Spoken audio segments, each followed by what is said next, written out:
I'm Sebastian. 6 a.m., heart pounding from sledgehammers crashing outside. No coffee. Still in yesterday's wrinkled boxers, eyes burning from no sleep. I rush out barefoot, concrete ice-cold underfoot, and see Karen Whitfield, our HOA's water tyrant, grinning in my driveway, clipboard raised like a trophy, as her crew smashes my $3,200 rainwater tanks to pieces. Metal screams. 800 gallons of clean rainwater blasts into the storm drain. She's smirking like she saved the world. It hit like a gut punch. This wasn't just cash, it was a year's hard work for our community garden.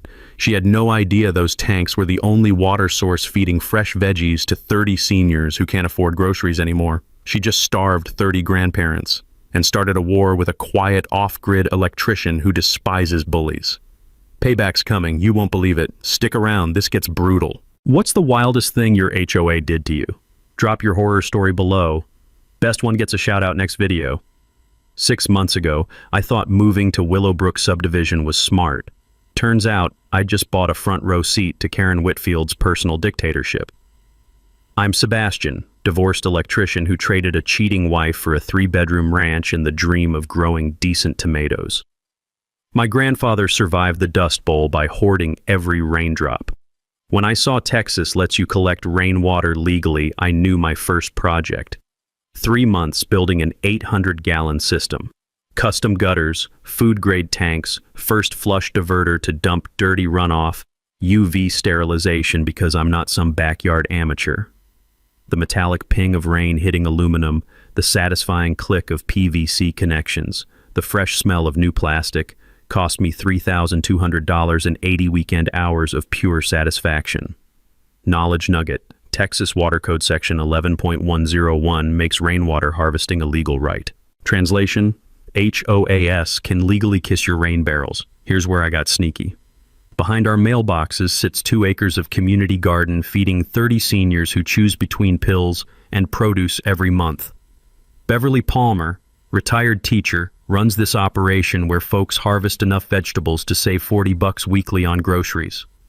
The earthy scent of wet mulch mixed with the distant hum of my UV sterilizer created this perfect evening soundtrack, so I buried 100 feet of PVC from my system to their plots. Anonymous water supply, no credit needed. For 2 years, my ugly tanks secretly provided 70% of their irrigation. Mrs. Patterson grows tomatoes because fresh vegetables help control her diabetes. Mr. Rodriguez's peppers keep his arthritis manageable. These aren't hobbies, they're survival. Then Karen noticed my barrels. Picture a real estate agent who treats property values like gospel, lives in a 4,500 square foot beige monument, and considers herself the neighborhood's aesthetic police. Karen Whitfield, HOA president for 6 years, destroyer of solar panels, killer of swing sets, and professional pain in everyone's ass. But here's what I learned later.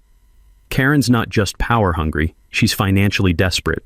Her husband's dental practice owes $180,000 in back taxes. Their McMansion is mortgaged at 95% value. She targets residents with environmental improvements because she believes eco-friendly features attract the wrong kind of people and hurt property values. Her weapon? Selective rule enforcement. Native plants become fire hazards. Solar installations become aesthetic violations. She forced one neighbor to remove panels that faced north, panels that couldn't possibly create glare.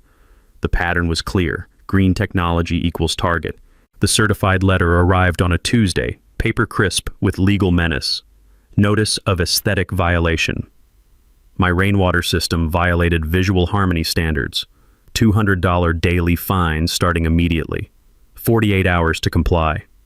I showed up to the next board meeting armed with permits, state water codes, and photos of identical systems. Karen sat behind her folding table throne, flanked by 2 neutered board members, examining her nails like she was dismissing a parking ticket. County permits don't matter, she declared.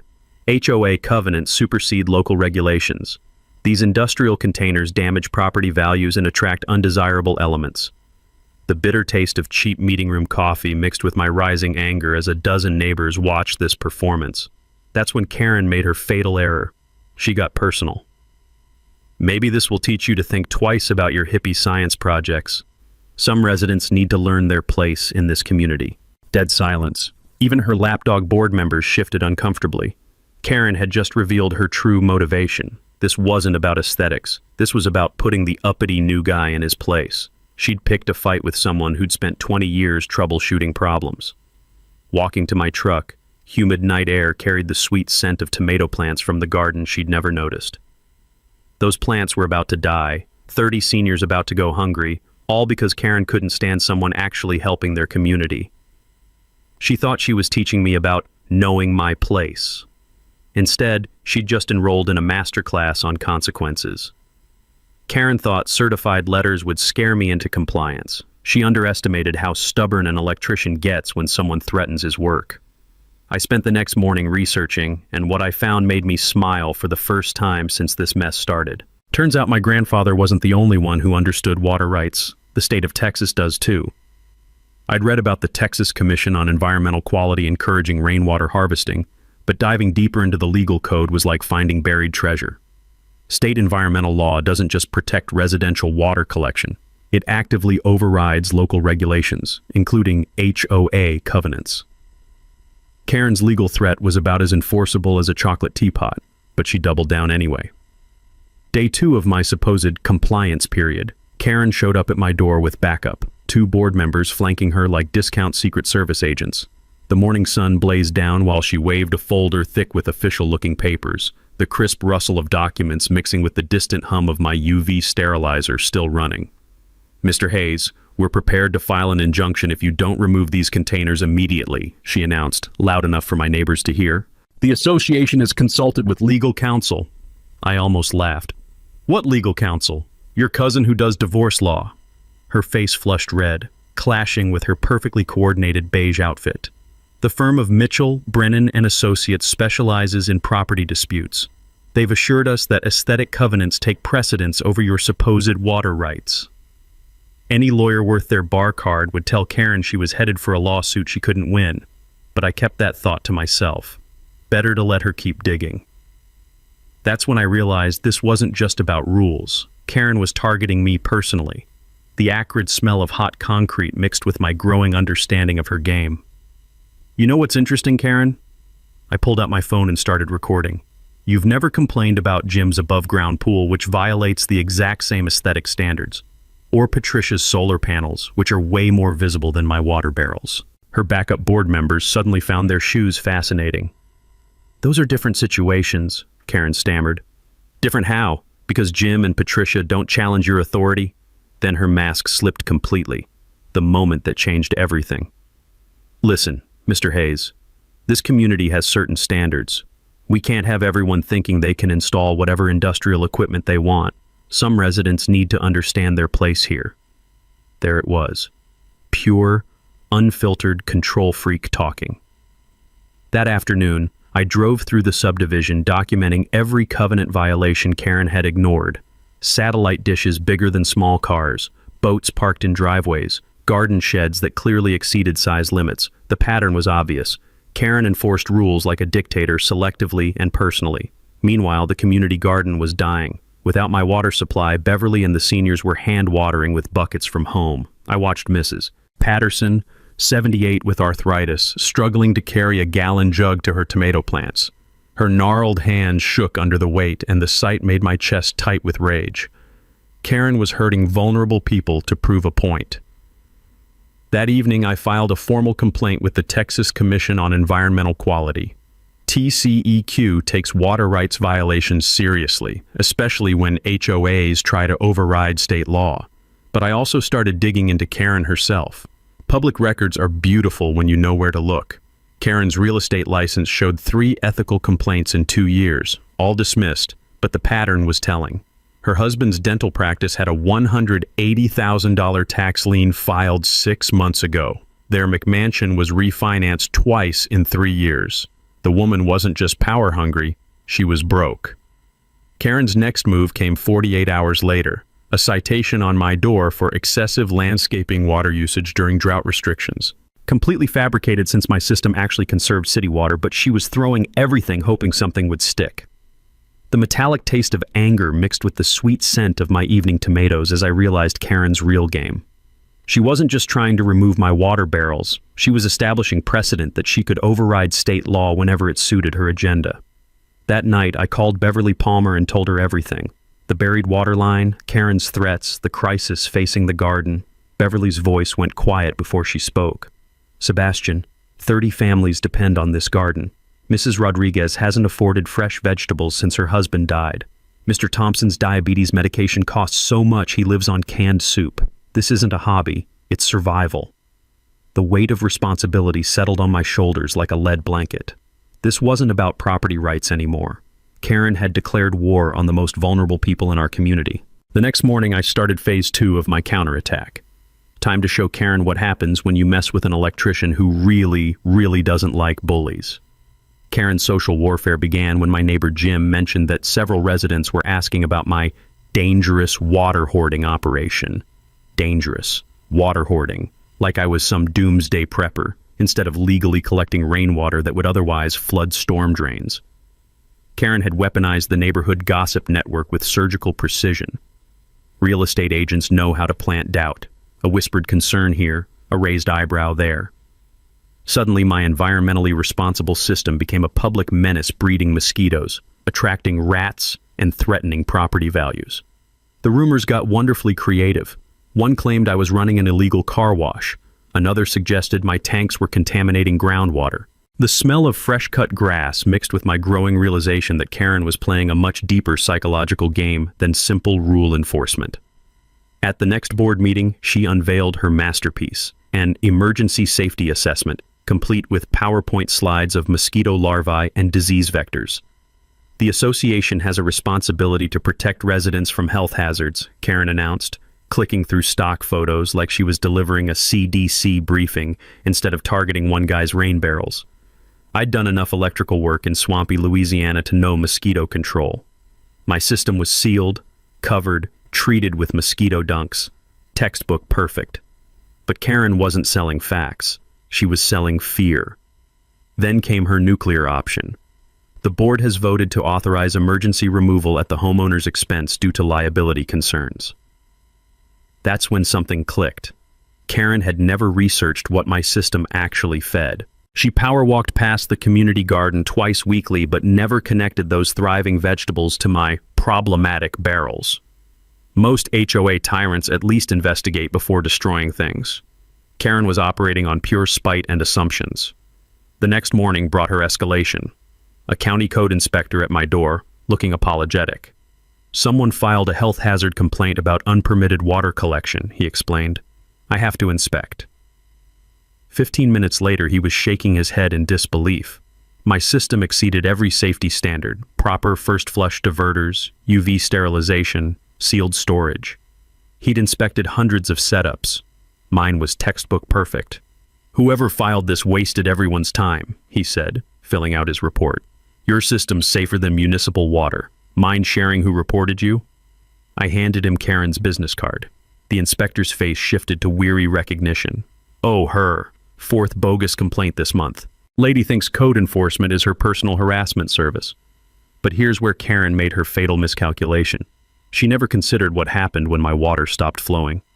That afternoon, the community garden hit catastrophic failure. Week 2 without irrigation had killed 60% of the crops. Beverly was coordinating bucket brigades, but 70-year-old seniors couldn't maintain 2 acres of vegetables. The acrid smell of dying tomato plants mixed with the cruel irony of Karen's sprinkler system running full blast next door. Then Mrs. Patterson collapsed, carrying water to her plants. Heat exhaustion, dehydration, overexertion. As paramedics loaded her into the ambulance, I caught Karen watching from her window before quickly shutting the blinds. The metallic slam of the ambulance doors echoed through the subdivision like a gunshot. That evening, everything changed with 2 phone calls. Janet Morrison, retired city council member, had been quietly watching this drama unfold. When I explained the situation, legal water system, harassment campaign, seniors going hungry, her voice went ice cold. Sebastian, what Karen's doing isn't just wrong, it's illegal. Board members have fiduciary duties to act in good faith. Personal targeting while ignoring real violations? That's textbook bad faith governance with serious legal consequences. Tom Henderson, our subdivision's plumber, was equally direct. Karen picked the wrong fight. State environmental law has real teeth. Keep documenting. This lady's about to learn an expensive lesson about water rights. But the real game changer came from an unexpected source. Beverly Palmer called at midnight, voice shaking with a mixture of grief and rage. Sebastian, Mrs. Rodriguez is in the hospital. Malnutrition complications from not being able to afford fresh vegetables since the garden died. She's 83 years old and choosing between blood pressure medication and food because Karen Whitfield thinks your water barrels are ugly. The phone felt heavy in my hand as the full weight of Karen's ignorance hit me. She'd declared war on a food source keeping seniors alive, and she didn't even know it existed. By morning, I had documentation that would destroy Karen's professional reputation, personal finances, and iron grip on our subdivision. She'd wanted to teach me about knowing my place. Time to show her exactly where bullies belong, at the bottom of a very deep legal hole. Phase 2 of my counterattack was about to begin, and Karen had no idea what was coming. Karen's desperation hit peak absurdity when she filed 3 code enforcement complaints in 1 week, each more ridiculous than the last. Monday.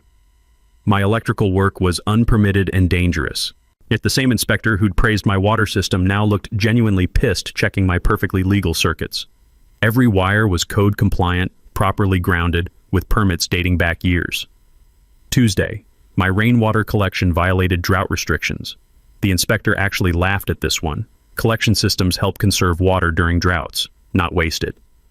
Wednesday, I was operating commercial agriculture because my tomatoes were suspiciously large for residential use. Lady, file another bogus complaint and we start charging you for harassment, the inspector warned Karen when she showed up to supervise his third pointless visit. But Karen's tunnel vision was about to cost her everything. That morning, Beverly called with a voice cracking from exhaustion. Sebastian, we lost it all. The entire harvest is gone. 75% crop failure. 2 seasons of work destroyed because Karen thought my barrels were ugly. The acrid smell of decomposing vegetables mixed with the sight of elderly people staring at their dead plants like mourners at a funeral. Here's what Karen's obsession blinded her to. She was being watched by someone with serious legal teeth. Janet Morrison had been building a case file that would make prosecutors weep with joy. Every frivolous complaint documented. Every ignored HOA violation photographed while Karen targeted my legal system. Every discriminatory statement recorded and time-stamped. Karen's not just harassing you, Janet explained over coffee, spreading evidence across the table like a winning poker hand. She's creating massive personal liability for herself and the HOA board. The documentation was surgical in its precision. Selective enforcement patterns, bad faith governance, discriminatory targeting. But Janet's crown jewel made me grin. The original 1987 HOA charter requiring environmental stewardship and water conservation. This subdivision was marketed as eco-friendly before developers realized beige conformity sold better, Janet said, tapping the laminated document. Karen's not just violating your rights, she's violating the HOA's founding charter. Meanwhile, the human carnage kept mounting. Mrs. Rodriguez remained hospitalized with malnutrition complications. Mr. Thompson's diabetes spiked without fresh vegetables. The metallic beep of medical monitors mixed with Beverly's tears as she updated me on each senior's declining health. That's when Karen played her most desperate card, attempted bribery. Thursday morning, an envelope on my doorstep. No signature, just Karen's business card and a handwritten note. Perhaps we can resolve this professionally. Her office reeked of artificial vanilla and panic when I arrived. She'd staged this like a corporate negotiation, complete with coffee service and her Realtor of the Month plaques desperately displayed for credibility. Sebastian, I think we started off wrong, she began, forcing charm like squeezing toothpaste from an empty tube. I have a solution benefiting everyone. Her offer was breathtaking in its audacity. Remove my water system voluntarily, receive $2,000 in aesthetic improvement reimbursement, plus guaranteed immunity from future violations for reasonable landscaping. Consider it a fresh start, Karen said, sliding pre-written paperwork across her desk with the confidence of someone who'd never been told no. The agreement included a gag clause preventing discussion of past disagreements, clear attempt to silence me about her harassment campaign. I pretended to study the contract while savoring the moment. This seems generous, Karen, but I'm curious. What happens to the community garden when my water system disappears? Her face went completely blank. What community garden?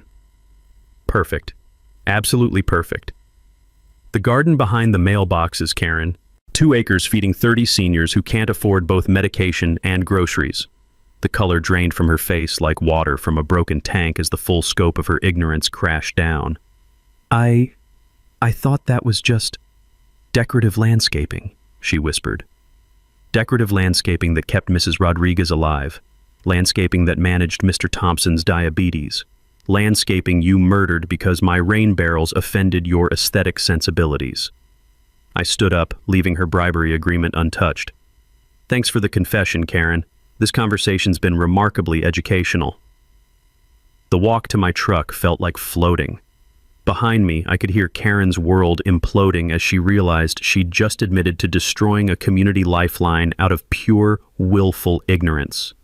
But her biggest shock was still coming. That afternoon, Janet called with news that would turn Karen's attempted bribery into the final nail in her professional coffin.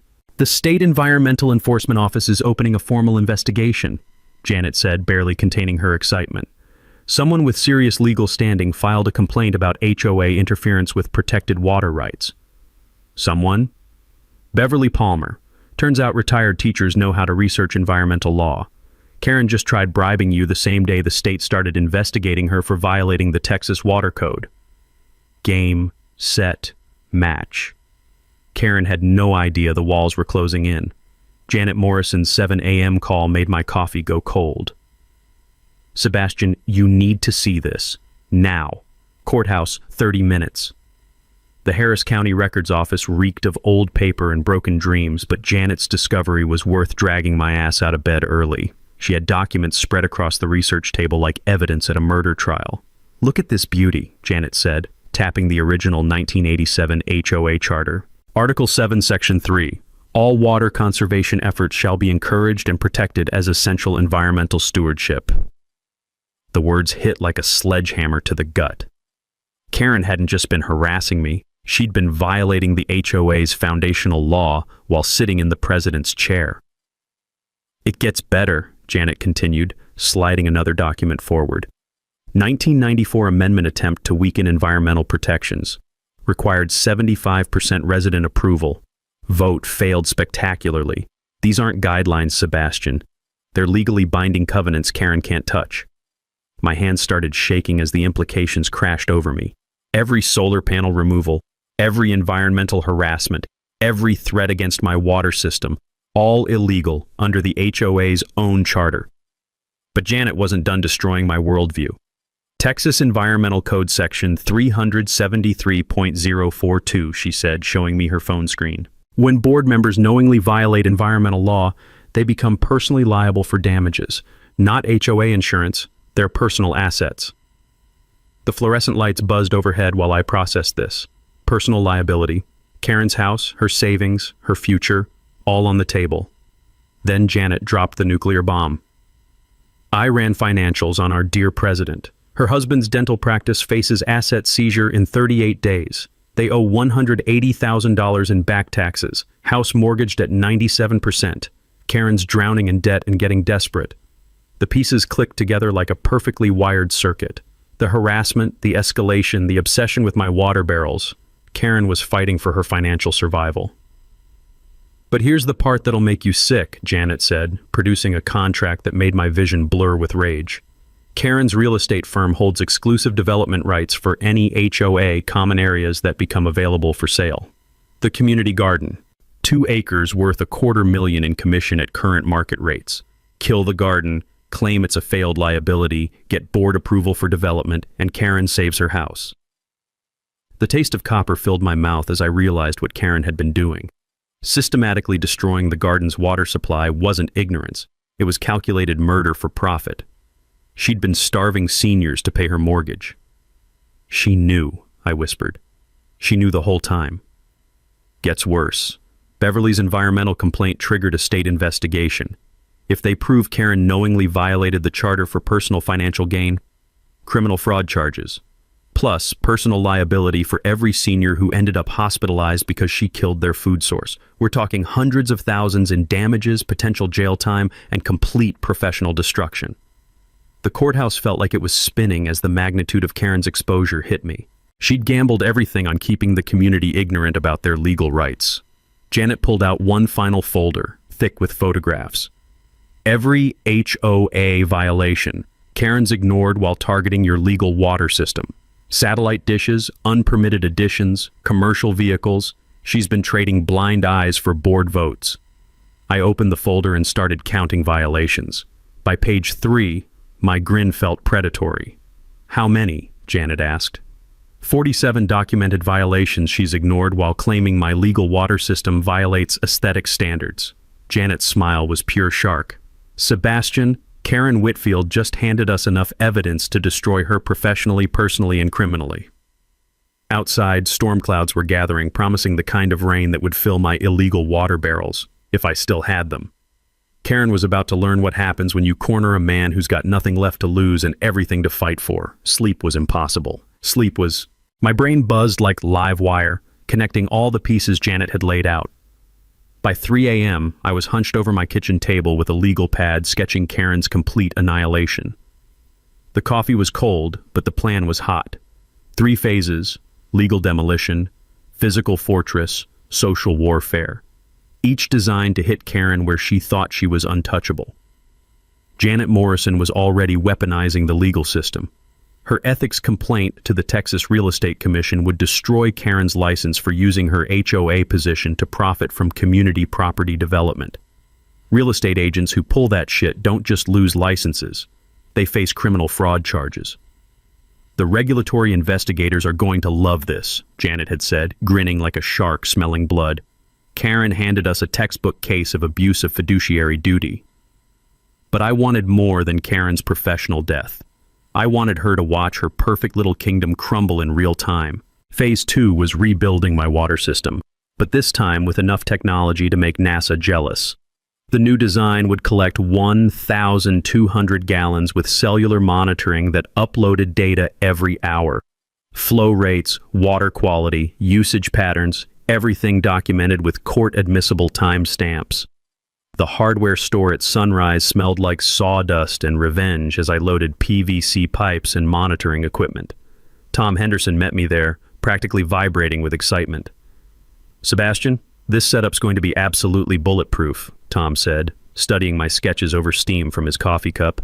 "Solar-powered pumps, automatic pH monitoring, backup power systems. When you're done, this'll be the most advanced water collection system in Texas."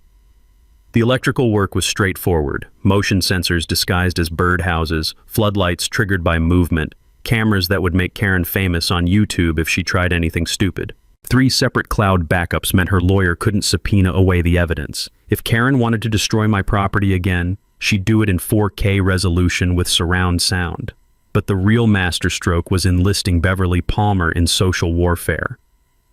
"Karen thinks residents are sheep," Beverly explained as we planned our door-to-door campaign, her teacher's instincts still sharp as razor wire. "She's counting on ignorance about legal rights. But when seniors start sharing stories about choosing between heart medication and vegetables while Karen profits from their hunger, that ignorance evaporates." Beverly had a list of every household, voting history, and personal grievances against Karen's rule. The canvas would connect Karen's financial conflicts to real human suffering while educating residents about their environmental rights under the original charter. Most importantly, it would reveal Karen's election manipulation. Buried in state statutes was a requirement for proper notice of HOA elections. Karen had been scheduling votes during weekday mornings when working residents couldn't attend, ensuring only her retired allies participated. This year would be different. Saturday afternoon, maximum turnout, with 15 angry candidates ready to run against her hand-picked board. By Wednesday, my backyard looked like a military installation. The new water system gleamed in morning sunlight, solar panels powering monitoring equipment that would turn any sabotage attempt into felony charges with video evidence. Tom arrived with coffee and the final components, cellular transmission units that looked like science fiction. "If someone breathes on this wrong, you'll get alerts with GPS coordinates and HD video," he said, programming the system parameters. "This thing's more secure than Fort Knox." But the real weapon was what happened next. Thursday afternoon, I reconnected the garden's water supply. The buried PVC line hummed back to life, carrying 400 gallons of precious water to plots that had been dying for weeks. The earthy scent of wet soil mixed with the excited chatter of seniors discovering their vegetables were going to survive. Mrs. Patterson cried when her tomato plants straightened up after their first drink in 3 weeks. The metallic taste of satisfaction mixed with the sweet smell of recovering basil as 30 elderly faces lit up with hope. "Sebastian," Beverly whispered, watching the garden come back to life, "Karen has no idea what's coming." That evening, Janet stopped by to review our legal arsenal. The ethics complaint was filed, environmental investigators scheduled interviews for Monday, and election notices were ready for distribution. "Look at this," she said, pointing to my monitoring system's real-time display showing water flow, pressure, and usage statistics. When Karen tries her next move, we'll have documentation that would make a forensic accountant weep with joy. The trap was perfect. Motion sensors, cameras, legal documentation, community organization, and a water system that would keep the garden alive while collecting evidence of any interference. Karen had declared war on the wrong electrician. Now she was about to discover what happens when someone fights back with preparation, documentation, and the fury of 30 seniors who'd been choosing between medicine and food. The sun set over my technological fortress while storm clouds gathered on the horizon, promising rain for my beautiful, monitored, legally protected water collection system. Time to see if Karen was stupid enough to spring the trap. Karen's desperation hit nuclear levels when she tried bribing Tom Henderson with cash in a diner booth. "Sebastian, you're not going to believe this shit," Tom called while I was calibrating my final camera sensor. "Karen just offered me $5,000 to lie about your water system." I nearly dropped my screwdriver. "Please tell me you recorded it." "Every goddamn word. She wanted me to find code violations that don't exist, then testify that your system was dangerous. When I said it was the cleanest installation in Texas, she got desperate." Tom's voice turned dark. "She started talking about property values and attracting the wrong kind of people. Then she slipped up big time, told me about her development plans for the garden. Said once she eliminates the vegetable eyesore, her firm could build luxury townhomes worth $250,000 commission." The audio file Tom sent was pure gold. Karen confessing to destroying a community food source for personal profit while serving as HOA president. Janet would have orgasms over this evidence. But Karen's panic was accelerating into something dangerous. Friday morning brought her most desperate gambit yet. She'd filed an emergency city complaint claiming my monitoring system was illegal residential surveillance that violated neighbor privacy rights. The code inspector looked exhausted when he arrived for his 4th bogus call in 2 weeks. "Sir, this is straight-up harassment now. Your system's better installed than most commercial buildings." When Karen showed up to supervise, the inspector's professional courtesy died. "Ma'am, those cameras only monitor his property. Filing false reports is a misdemeanor. Continue this pattern and we press charges." Karen's face went nuclear red, but she doubled down. "That equipment is industrial surveillance. He's spying on the entire neighborhood." Wrong move. The inspector walked my property perimeter, documenting every camera angle. Each lens focused solely on my water system, textbook legal security installation. "Ma'am, everything here's compliant. File another bogus complaint and you're getting cited for abuse of city services." That's when Karen made her fatal error. She called an emergency board meeting for that evening. The mini twist: Karen thought she could ram through an emergency resolution condemning my system with minimal witnesses. What she got was 15 pissed-off residents Beverly had secretly organized, including the seniors whose health had collapsed during the garden crisis. The community center reeked of cheap coffee and Karen's desperation as she tried maintaining authority from her folding table throne. Her voice cracked with stress. "The board has received multiple complaints about industrial equipment in residential zones." "What industrial equipment?" Mrs. Patterson interrupted, still pale from her recent hospitalization. "You mean the water barrels that kept my tomatoes alive?" Karen's prepared speech disintegrated. "The association has liability concerns about unauthorized water collection." "Unauthorized?" Janet Morrison stood up like an avenging angel, legal folder thick with evidence.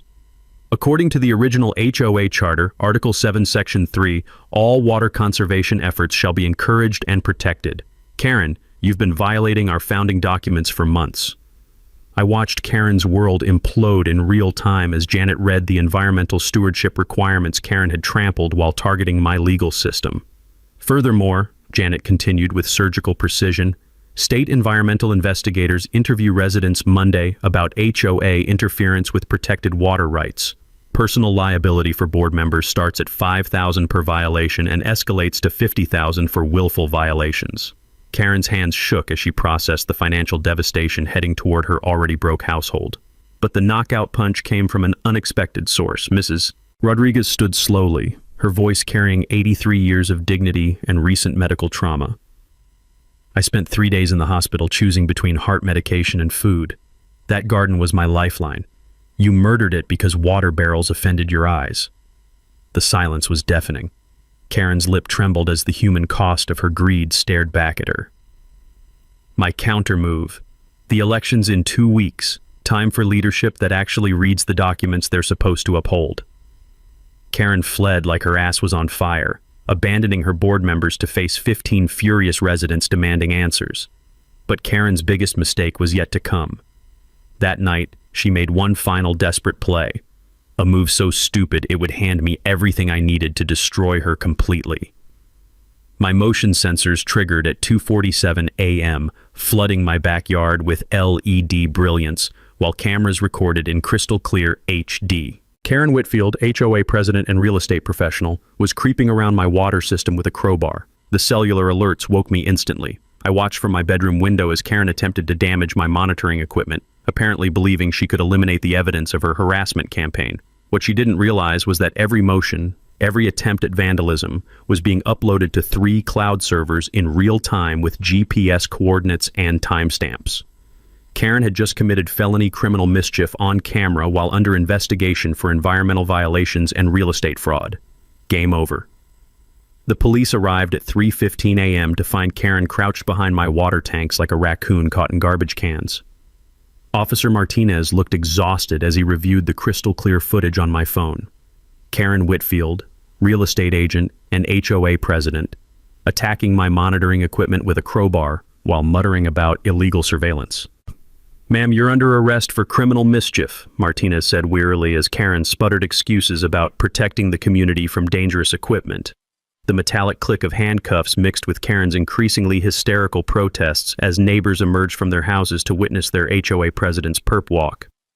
Cell phones recorded everything, while Karen's perfectly coiffed hair caught the rotating red and blue lights. "This is a setup," Karen screamed as Martinez guided her into the patrol car. "He's been harassing me for months." The irony was delicious. Karen claiming harassment while being arrested for literally vandalizing my property at 3 a.m., but her arrest was just the beginning of her complete meltdown. Saturday morning brought Karen's bail hearing, where she appeared looking like she'd been hit by a freight train. Her lawyer, clearly overwhelmed by the mountain of evidence, tried arguing that Karen was defending community safety standards. The judge wasn't buying it.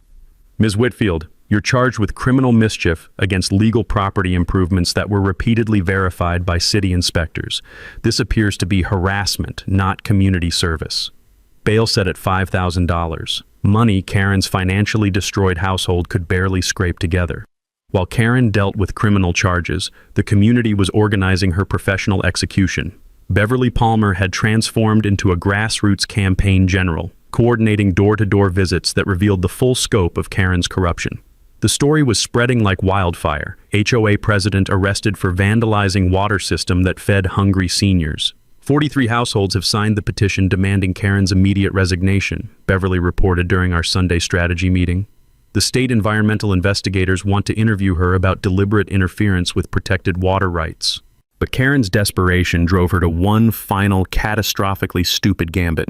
Monday morning, she held an unauthorized press conference outside the subdivision entrance, presumably hoping to control the narrative before it spiraled further out of control.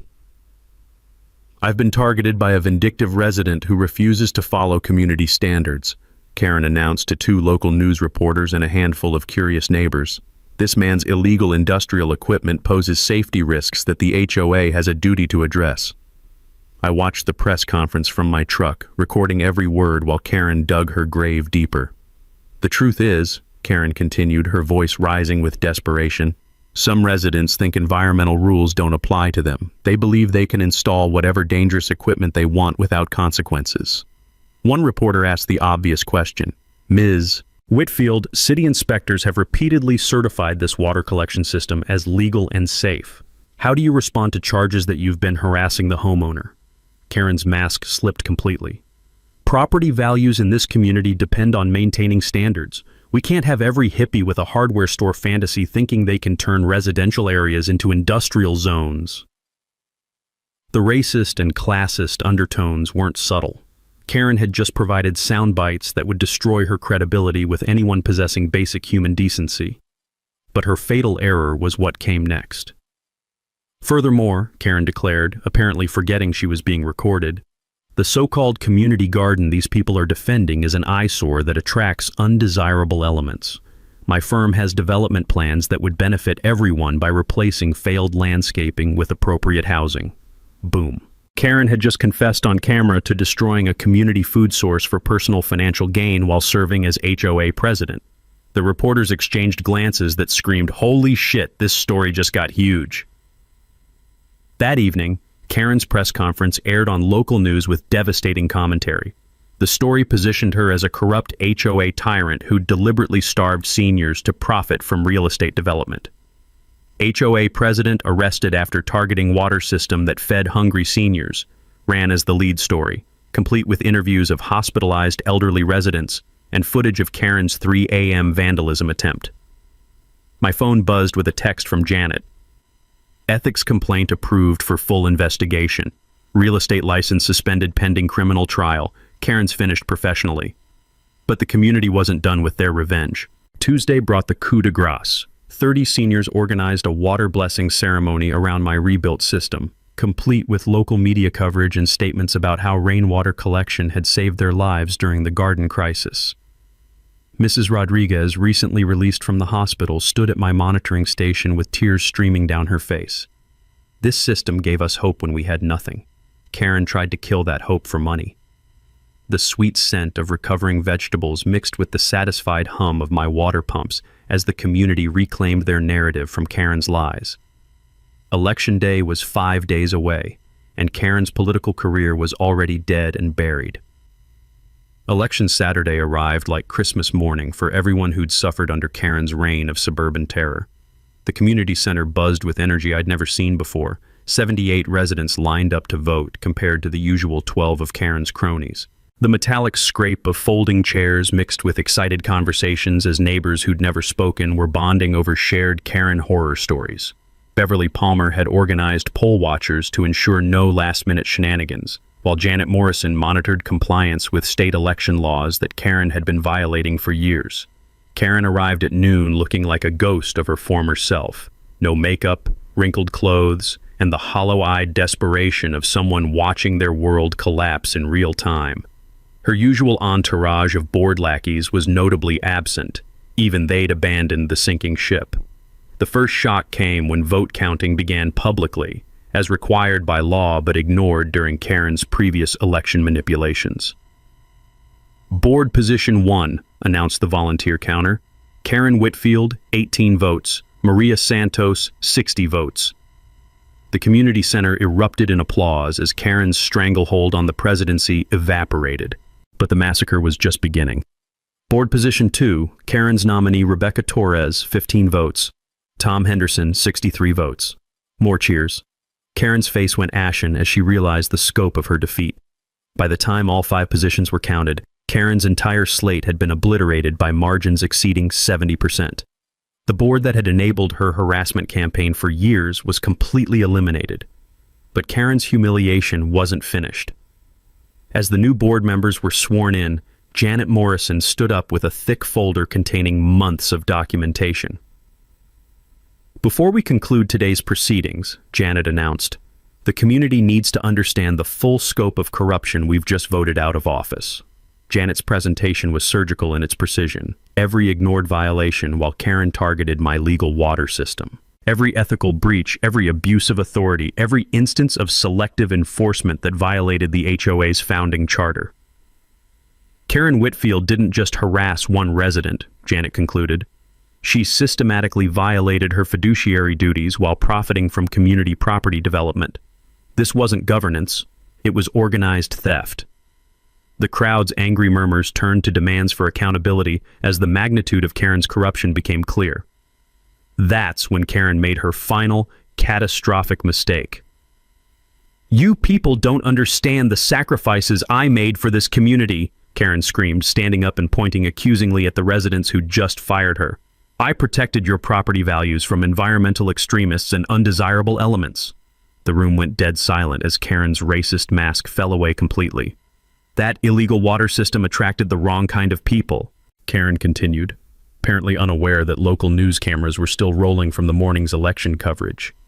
"The garden was failing anyway. My development plans would have benefited everyone." Mrs. Rodriguez stood up slowly, supported by her walking cane and the righteous fury of 83 years. "Karen Whitfield, you tried to kill me for money. I chose between heart medication and food because you murdered my vegetables." The confrontation was being broadcast live as Karen faced the human cost of her greed. "You don't understand," Karen shrieked, completely losing control. "That garden was costing the community money. My development contract would have made you rich while seniors starved," interrupted Dr. Patricia Webb, the retired physician who documented the medical consequences of Karen's actions. 3 hospitalizations, 15 cases of malnutrition, $47,000 in preventable medical bills, all because you couldn't tolerate the sight of water barrels. The news cameras captured every word as Karen's corruption and its human cost were laid bare before the entire community. "This is harassment," Karen screamed, backing toward the exit as 78 residents stared at her with undisguised contempt. "I'll sue all of you for defamation." "With what lawyer?" Janet asked calmly. "Your real estate license is suspended, your husband's practice is bankrupt, and you're facing criminal charges for vandalism and environmental violations." Karen fled the community center like her ass was on fire, but the damage was done. Local news had footage of a racist HOA tyrant admitting to destroying a food source that kept seniors alive. The evening broadcast led with HOA tyrant's racist rant after overwhelming election defeat, complete with Karen's confession about profiting from garden development and her vile comments about undesirable elements. Standing in my backyard that night, listening to the satisfied hum of my monitoring systems and breathing the sweet scent of recovering tomato plants, I realized Karen had given me the perfect ending. 6 months later, I'm standing in the most beautiful community garden in Texas watching Mrs. Rodriguez harvest tomatoes the size of softballs while my water system hums contentedly in the background. The transformation has been incredible. The new HOA board immediately passed the Environmental Bill of Rights, protecting all water conservation efforts, solar installations, and sustainable landscaping. My rainwater collection system became the model for subdivision-wide water conservation, with 12 neighbors installing their own systems using my design. The garden expanded to 4 acres after the board voted unanimously to purchase the adjacent lot that Karen's development firm had been eyeing. Instead of luxury townhomes, we have raised beds producing enough vegetables to supply 100 families year-round. Dr. Webb completed her medical study documenting the garden's health impact. Hospital visits among participating seniors dropped 42%, saving an estimated $73,000 annually in emergency medical costs. Medicare administrators are now studying our model as a template for community health programs nationwide. Karen's fate was everything she deserved and more. Her real estate license was permanently revoked after the ethics investigation found egregious abuse of fiduciary duties for personal financial gain. The criminal mischief charges resulted in a $5,000 fine, 200 hours of community service, and 3 years probation that prohibits her from serving on any HOA board. The state environmental violations carried personal liability that devastated her already broken finances. Karen owed $47,000 in fines that couldn't be discharged in bankruptcy, plus restitution to the community for destroying protected environmental resources. Her husband's dental practice collapsed under the tax liens and negative publicity. They lost the McMansion in foreclosure and moved to a 1-bedroom apartment across town where Karen now works as an administrative assistant for $9 an hour. The civil lawsuit from seniors who were hospitalized during the garden crisis is still pending, but Karen's lawyer has already recommended settlement negotiations. She'll be paying for her cruelty for the next decade, but the real victory is what we built from the ashes of her tyranny. The annual Water Conservation Festival draws visitors from across Texas to see our sustainable community model.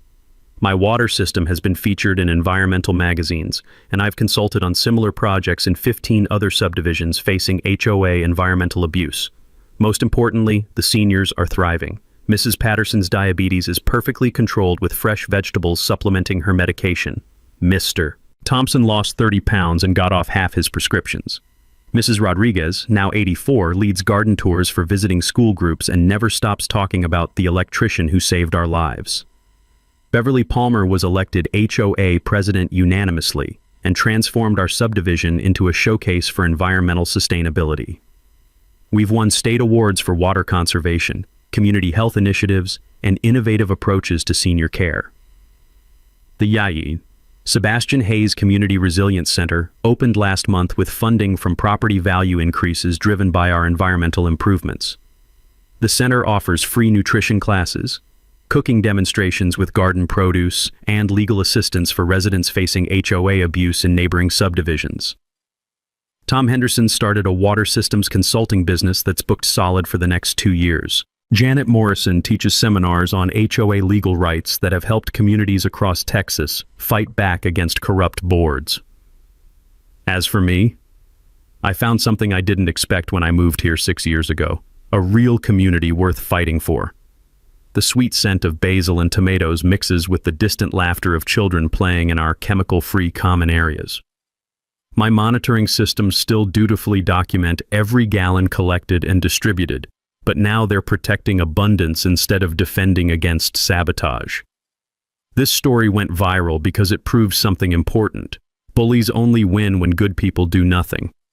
But when communities organize, document everything, and fight back with facts and determination, even the most entrenched tyrants can be toppled.